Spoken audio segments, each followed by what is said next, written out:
हरे भरे जंगल में चारों ओर चर्चा थी। जंगल में इंटरनेट आया है। सभी इसी बारे में बात कर रहे थे। अरे भाई, तुमने सुना कि जंगल में इंटरनेट आया है? हाँ भाई, मैंने सुना। हालांकि आधे से ज्यादा जानवरों को यह भी नहीं पता था कि ये इंटरनेट क्या है। बिल्ली मौसी, क्या तुम्हें पता है कि ये इंटरनेट क्या है? यह किस जानवर का नाम है? नहीं खरगोश भाई, मुझे नहीं पता ये क्या है। कहीं ये कोई खतरनाक जानवर तो नहीं जिससे हमें खतरा हो? सभी के मन में अनेकों सवाल थे। तभी वहाँ मुन्नू तोता उड़ता हुआ आया और बोला, अरे नहीं भाई, यह कोई जानवर नहीं, यह तो एक पक्षी का नाम है। खरगोश ने राहत की सांस लेते हुए कहा, अच्छा, यह एक पक्षी है। इसी तरह की बातें पूरे जंगल में हो रही थी। सभी की बातें सुनकर चेल दादा बोले, तुम सब क्यों परेशान होते हो? यह जो भी है, हमें आज शाम को 6 बजे पता चल जाएगा, क्योंकि राजा शेर ने सभी जानवर, पक्षी और जंगल के बाकी सभी प्राणी को अपनी गुफा के सामने बुलाया है। वहाँ राजा शेर हमें इस इंटरनेट के बारे में बताएंगे। सभी जानवर राजा शेर की गुफा के सामने इकट्ठे हुए। राजा शेर एक अजीब सी चीज लेकर गुफा से बाहर आते हैं। जानवरों में फिर फुसफुसाहट होने लगती है। अरे, यह क्या है? तब शेर ने कहा, दोस्तों, यह कंप्यूटर है। कंप्यूटर और एक जानवर? सबने सोचा।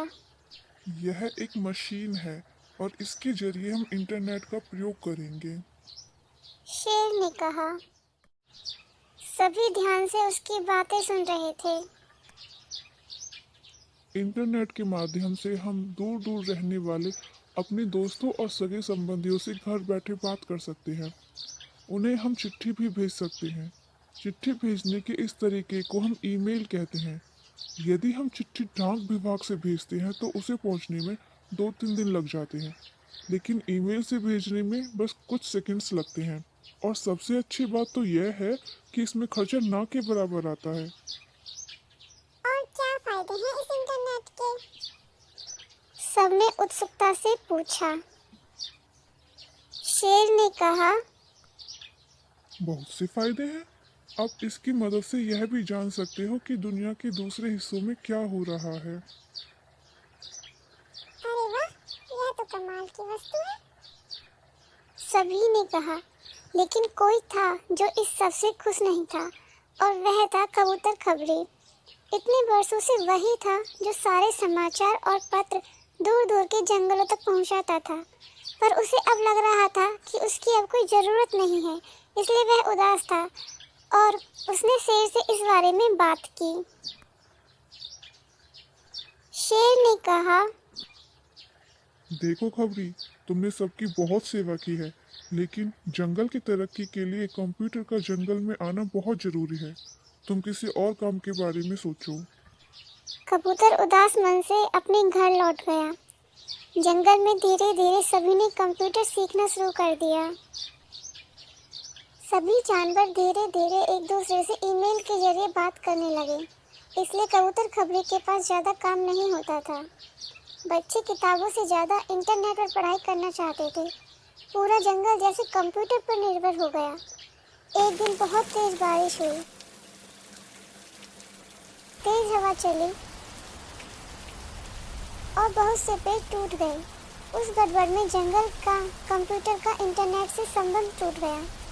जंगल के जानवर न तो किसी को ईमेल भेज पा रहे थे और न ही उनके बच्चे ठीक से पढ़ाई कर पा रहे थे। जानवर अब तक इतने आलसी हो गए थे कि पत्र लिखना भी उन्हें अच्छा नहीं लगता था। तभी एक दुर्घटना हुई। हिरन का बच्चा दौड़ रहा था। वह एक पेड़ से टकराया और उसके सर पर गहरी चोट लगी। जंगल के डॉक्टर साहब उल्लू जी किसी का इलाज करने दूसरे जंगल में गए हुए थे। समस्या यह थी कि उन्हें कैसे बुलाया जाए।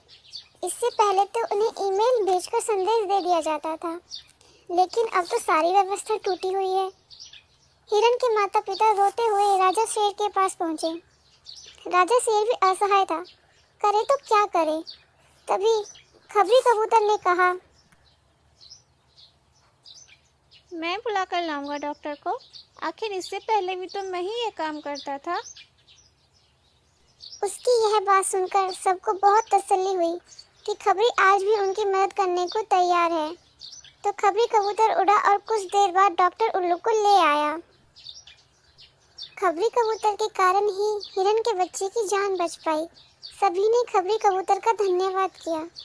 खबरी कबूतर ने सबको समझाते हुए कहा, मैं मानता हूँ कि जंगल का विकास ज़रूरी है, लेकिन हमें अपने पुराने तरीकों को भुलाना नहीं चाहिए। हम सिर्फ टीवी से समाचार सुनते हैं, लेकिन अखबार से समाचार पढ़ने का मज़ा कुछ और ही है। ऐसे ही कंप्यूटर का प्रयोग करें, पर हमें उस पर पूरी तरह से निर्भर नहीं होना चाहिए, क्योंकि मशीन तो मशीन है, न जाने कब धोखा दे दे। क्यों, मैंने ठीक कहा ना? जवाब में सभी ने हाँ में सर हिलाया, क्योंकि वो अपनी गलती को समझ गए थे।